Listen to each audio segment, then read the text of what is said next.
Hello everyone, welcome back to the channel. This is another video where we get to review our game week 12 so far. There's still one more game to go between Newcastle and West Ham that is to be played today on Monday. So this is recorded before that. However, I do not have any interest personally in that because I believe my team has fully played out. I don't have any players that will be in that game. We shall have a review of my team later on and how it's scored so far. And then we shall also have a look at our watch list for Game Week 13. The one for Game Week 12 that we did last week had a number of assets that really performed very well. So we hope at least the one for Game Week 13 will also do the same.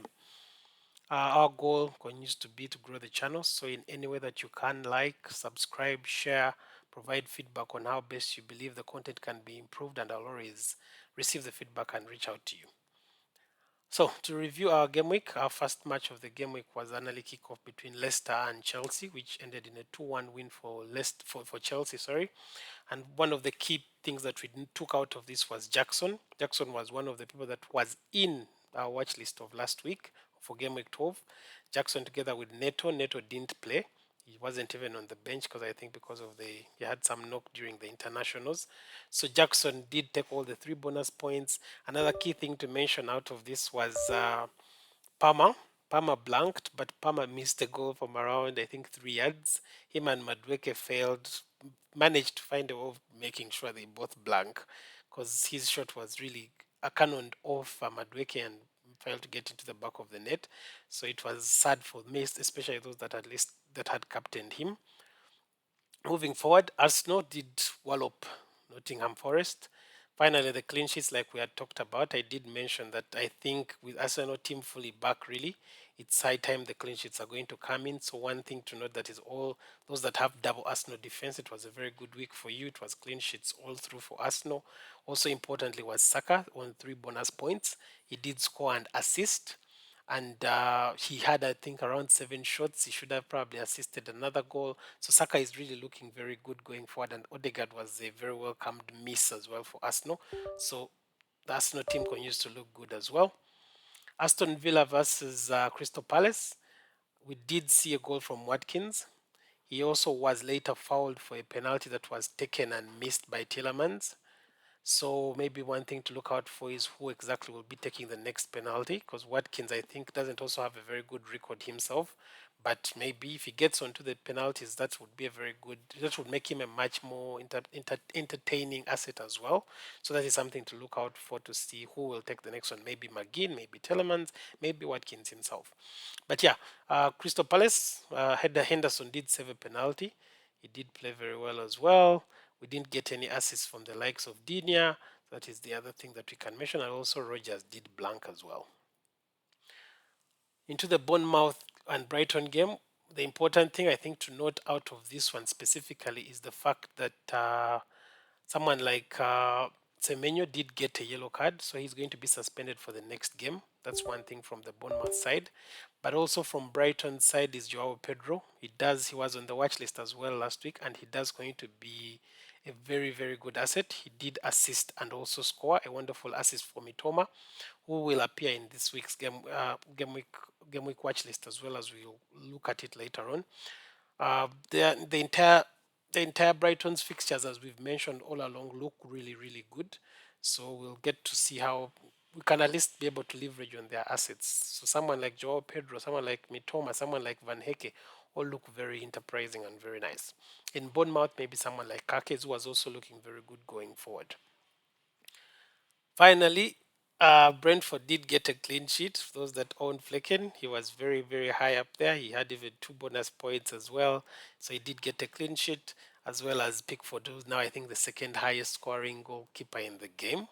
So it was that kind of game. No returns, no attacking returns really, but it was a very good one for the defenders and the goalkeepers, especially like Flecken. Now, in the Wolves and Fulham game, it was personally I do own 2 Fulham assets. That is Robinson and their striker Jimenez. And very early on in the game, they both almost combined for a goal, but Jimenez managed to miss the goal in like 3 yards away from the goal, which was very, very, very sad. He did his shot cannoned off the crossbar, and it really would have been very welcomed points for both of them. But from then on, it was downhill for them. It was the Cunha show. Cunha did take control. Stuart scored 2 goals, assisted as well. Guedes came in there with some goals as well as Gomez. And the only goal from Fulham came from Iwobi, which was a very nice, wonderful left finish as well. This is the game of the weekend, Man City versus Spurs. Like I had mentioned last week, if there is any team that gives Manchester City headache, it's Spurs. That is the reason why even I owning Son didn't bother touching him. I kept him in. He's still someone to monitor because his minutes are still being managed. He did come through with an assist, which was welcomed, but he was still taken off like in the 70 something minutes. So he's still being managed and he's still not the Son that we know going forward. He's not in the box as much. He's not as confident as much. But Madison took over the show, scored 2 goals. Johnson came in later on and also scored in the last minutes. Pedro Porro, I know most people benched him for this game, but he did score and he kept a clean sheet as well. So was very, very high in the bonus points as well. Liverpool versus Southampton was a tricky game. Liverpool did not play well, not as much as we expected, but Salah did come through with 2 goals. He was most captained, I believe. He was my captain as well, as we shall see. So it was very well calmed. I think points from him. Dibling did play very well. Armstrong scored and assisted as well. He did miss a penalty. For Kelleher owners, Kelleher did save a penalty as one of the key things to note from also this. So, but Liverpool didn't play very well. Salah should have probably scored a hat trick. He hit the post, I think, at some point. He also had a one-on-one that he squandered. So that was it.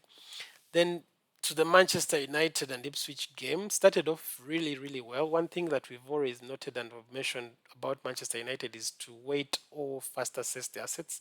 We did see a new change in formation from Amorin in his first game. I believe it's still changing.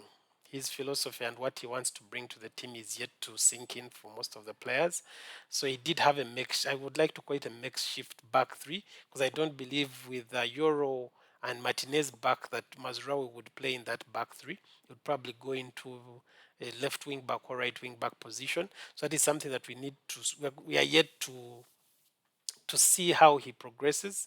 He did start with Rashford, and his match started off very well with a wonderful assist from Ahmad.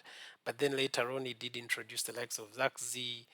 So we are yet to see how the entire Manchester United team really adopts the entire new management. But one thing that is, I think, certain, if there is anyone, it's that Bruno Fernandes is, I think, the only nailed person that we do know.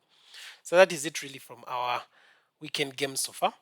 To go to our watch list, in our defenders, no brainer. Arsenal does appear, like I mentioned, their fixtures look good, and as well as with the team fully back, we do expect them to really be getting in the clean sheets going forward. So Gabriel is in there together with Saliba. That goes for no, it should be obvious, as well as their keeper. For those that have him, I think, like personally, it still continues to look very good. Someone like Van Hake, because of the Brighton fixtures, also does make an appearance, and Dinya to me continues to look very good because the Aston Villa fixtures look good, and he looks like one of their only defenders that I believe is always in amidst the free kicks, the set pieces, the assists. So he continues to look good as well. When you get to our midfield, Saka, like I mentioned, is looking very well.